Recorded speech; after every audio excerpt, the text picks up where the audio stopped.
Macha mapuroiba leiraba mau amuna fake account hanglaga nupi atopagi photo amadi video fajaba kaya aini haina saraga nupa kaya ama koiramba aduta natana thoningdaba thogdok problem kaya ama tholakpadagi arambai tengol unit 39 fare makha tana matung tawdunaba wakhal taminnakhri Facebook account adudi Jenita Saikom haiduna hangi aduga sengdok warolda asumna sengdorakli adudi ai Saikom Jenita sahi kunithoi Hairok part 2 ayhangna Facebook ta fake account amu saraga iwa ipuroiba leiraba aina leisabi saduna Facebook ta pauna cha hariba pakhang asida lon saklotuna mayang ambam asa hobam marak kaisam lekai da leiba asigi Instagram dagi masa khangandana loktoklaga saklotuna pauna cha hariba nupa asida oidaba kaya ama hajinduna saurba ngakpifam thoktraba iral amaga loinana asoiba thabak ama sathagiba adugidamak isana yana asa amadi pauna sagi mafamda isana yana lale haina haijari adugi makha tarakpo oina hiram asigi matangda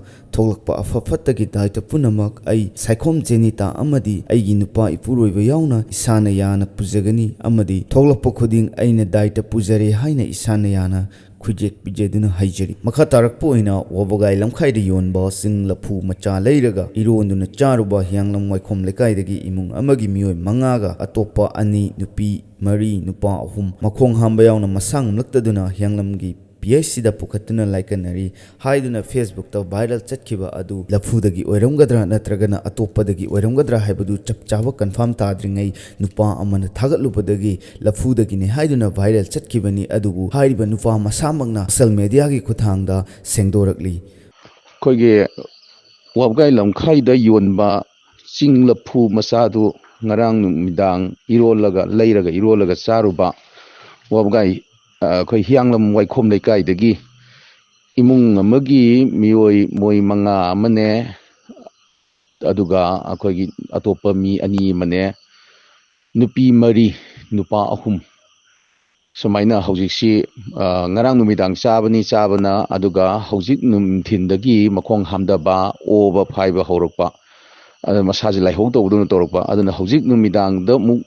ahanbada ngasai nungthinda mi ama pukhatpani akhoi indom chama aduga mathangda mo hojing numidangda angang nupa moi ahum yauna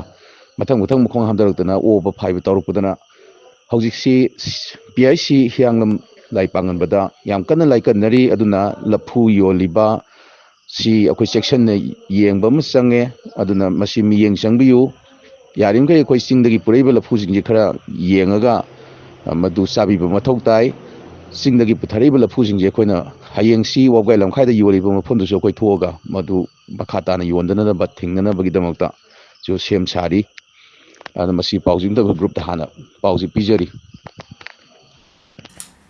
Hariba misak asina lafudagira natragana atopa chinjaktagira haiba khangdringaida mahangna singi lafudagini hana hairuba aduna mahangna mayamgi mamangda sengdorakli hariba nupa asi